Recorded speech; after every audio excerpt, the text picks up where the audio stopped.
सभी देखने वालों की सेवा में मैं जावेद नसीम अपना आदाब, सलाम, नमस्कार और सत श्री अकाल पेश करता हूँ। दोस्तों, 31 जुलाई हर साल ये दिन आता है और अपने साथ उदासियों भरा मंजर लेकर आता है। 31 जुलाई वही दिन है कि जिस दिन हमारे रफ़ी साहब हमसे जुदा हुए और छोड़ गए अपने हज़ारों नग़मे और हज़ारों यादें। लेकिन आज भी उनकी मोहब्बत में उनके चाहने वाले अश्क बहा रहे हैं। हर साल की तरह इस साल भी अहमदाबाद के उमेश मखीजा जी, जो कि रफ़ी साहब के बड़े अच्छे शहदाई हैं, बड़े शहदाई हैं, शहदाई, और वो भी बड़ा शहदाई मैं इसलिए कह रहा हूँ कि उमेश मखीजा जी ने रफ़ी साहब की मोहब्बत में सारी हदों को पार कर लिया है। जिस मकान में वो रहते हैं उस मकान में अपने फ्लैट में उन्होंने फ्लैट का एक हिस्सा वो रफ़ी साहब के नाम पे मुख्तस कर दिया है और उसे रफ़ी मंदिर का नाम दिया है। और पूरे घर को उन्होंने इस तरह से रफ़ी साहब की तस्वीरों से, उनकी यादों से सजाया है कि देखते ही बनता है। और बहुत ही खुशी की बात यह भी है कि रफ़ी साहब की इस्तेमाल शुदा कई चीज़ें उमेश भाई के पास हैं।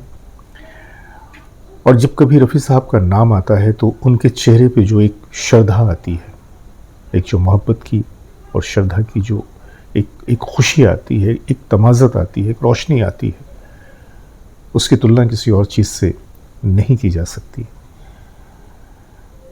अगर देवता का कोई भक्त होता है, मंदिर का कोई पुजारी होता है, तो वो मिसाल उमेश मखीजा जी की है। और उस वक्त मेरी खुशी की इंतहा नहीं रही कि जब मैं उमेश मखीजा जी के घर पे इस साल गया और वहाँ का जो मैंने मंज़र देखा कि रफ़ी साहब के सैकड़ों चाहने वाले अपनी अपनी श्रद्धा के फूल लेकर आए थे। रफ़ी साहब की तस्वीर पे वो पुष्प अर्पण कर रहे थे और दर्जनों में नहीं बल्कि ये लोग सैकड़ों में थे और उनमें दर्जनों लोग ऐसे थे कि जो रफ़ी साहब की मोहब्बत में रफ़ी साहब के ही नग़मों को गाकर अपनी श्रद्धांजलि पेश कर रहे थे। मैं उस दिन की कुछ झलकियां आज आपको दिखाने जा रहा हूं, जिसमें मैं दो सिंगर, उनकी थोड़ी झलकियां पेश करूंगा और रफ़ी साहब के एक और दीवाने असलम खान साहब, जो कि यूँ तो इवेंट ऑर्गेनाइज़र हैं, लेकिन वो कहते हैं कि मेरी नज़र में अगर कोई सबसे बेहतर इंसान है इस दुनिया में, और बॉलीवुड में अगर किसी ने बॉलीवुड में अगर जो सबसे बेहतरीन शख्सियत को जन्म दिया है तो वो रफ़ी साहब की शख्सियत है। बहरहाल मैं तो वैसे भी थोड़ा गम से निढाल हूँ, न जाने क्यों जब ये दिन आता है तो दिल बहुत भारी हो जाता है। आज उसी भारी मन के साथ मैं आपके सामने ये वीडियो पेश कर रहा हूँ, तो आइए चलते हैं वीडियो की तरफ।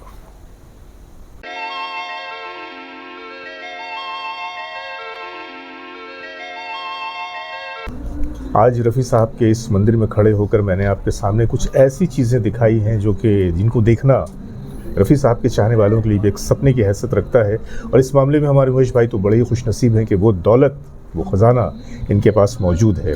मैंने आपको दिखाया ये वो टाई, रफ़ी साहब की ज़ाती मसरफ़ में जो टाई थी ये, और ये एक दूसरा टाई है। मैं चाहूँगा कि मैं इसे भी ज़रा खोल कर ही आप लोगों को दिखा दूँ, वरना फिर आप कहेंगे जावेद भाई एक तो आपने खोल के दिखाया, दूसरा आपने खोल कर नहीं दिखाया।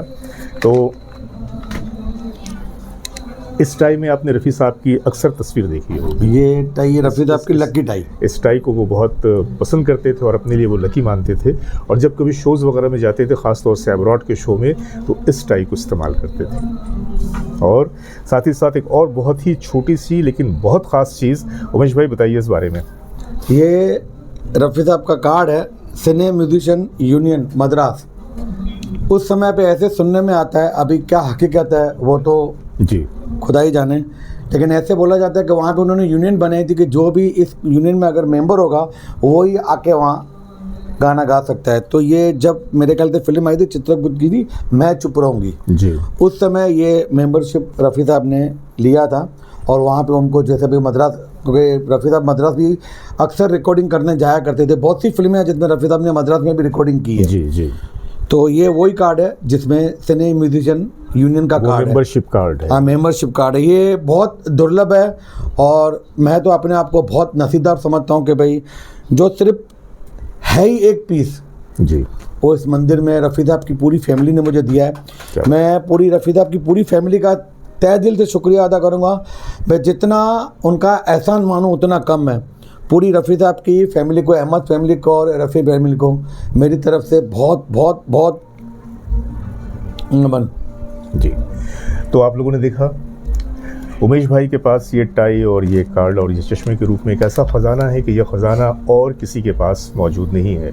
तो ये चीज़ें भी जो हैं वो हमारे उमेश भाई को दूसरों से बहुत बुलंद कर देती हैं। और उमेश भाई, मेरा ख़्याल है कि इससे पहले कि मैं इस प्रोग्राम को आज यहाँ पर ख़त्म करूँ, हम जितने भी रफ़ियंस हैं एक बार रफ़ी साहब के लिए हम सब दुआ करें कि रफ़ी साहब इस दुनिया में नहीं रहे लेकिन उनकी यादें, उनकी बातें, उनके नग़मात ये सदा कायम रहें। और मैं समझता हूँ कि जब तक कि ये संगीत की दुनिया कायम है और दुनिया कायम और रफ़ी साहब के चाहने वाले मौजूद हैं, हमेशा उनका नाम इसी तरह से कायम व दायम रहेगा, ज़िंदा जावेद रहेगा, हमेशा से रहेगा। रफ़ी साहब अपने, माफ़ी चाहूँगा, रफ़ी साहब अपने जो हस्ताक्षर है ना जी, वो हवाओं में, फ़िज़ाओं में, पहाड़ों में, झरनों में, सब जगह अपने हस्ताक्षर, अपनी सिग्नेचर करके ही गए हैं। जहाँ भी जाएंगे हम रफ़ी साहब को पाएंगे। एक गाना है रफ़ी साहब का बहुत दुर्लभ है, चोर दरवाजा का। जी, जी।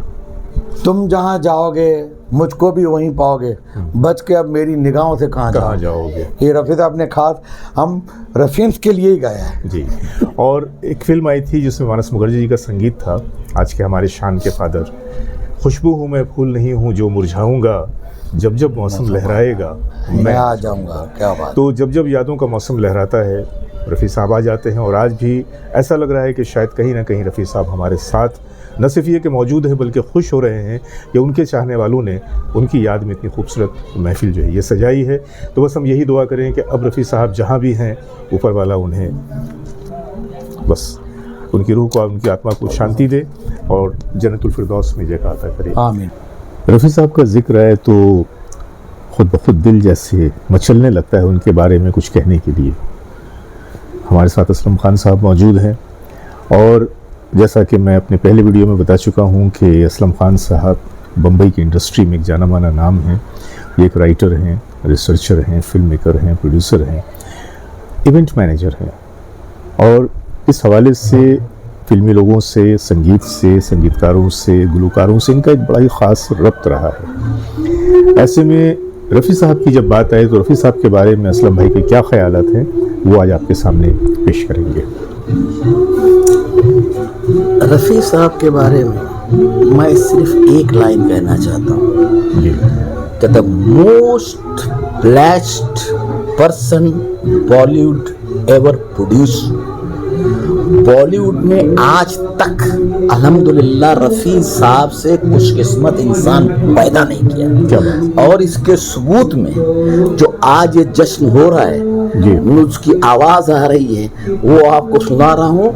रफ़ी साहब को दुनिया से गए हुए 44 साल हो गए और आज यहाँ अहमदाबाद के कॉलोनी में एक कमरे में आवाज़ आप और सुबह से कम 700 से 800 आदमी आके जा चुके हैं और अभी तक गानों का सिलसिला शुरू है। और अभी जो इंसान बैठा था उसने कहा था इसमें से 90% वो लोग हैं जिन्होंने रफ़ी साहब को कभी देखा ही नहीं, रफ़ी साहब को सिर्फ सुना है। और एक बात और कही चिराग देसाई ने, ये तो एक अहमदाबाद का एक घर है, ना जाने कितने अहमदाबाद के ऐसे घर हैं और ना जाने कितनी दुनिया में रफ़ी की महफिलें हैं। आप सोच नहीं सकते कहां कहां मैं गया हूं। दिल्ली मैं गया हूं, अब आपका बिहार मैं गया हूं। मैं क्या जब जाके मैं देखता हूं कैसे रफ़ी के दीवाने, हैदराबाद में कई रफ़ी, लखनऊ में कई रफ़ी। तो मैं सिर्फ इतना ही कहता हूं, जैसा मैंने एक बार कहा था कि सिंगर बॉलीवुड ने हजारों पैदा किए, एक से एक पैदा किए, लेकिन प्लेबैक सिंगर सिर्फ एक पैदा किया जिसका नाम था मोहम्मद रफी। उसी तरीके से सबसे ब्लेस्ड आदमी जो है वो रफी साहब है। आप ये सोचिए 44 साल मरने को हो गए, मगर लोग उनको ऐसा याद करते जैसे उनका रिश्तेदार है, उनकी आंखों में आंसू होते और कल रिश्तेदार की मौत हुई या होने वाली है। That's all।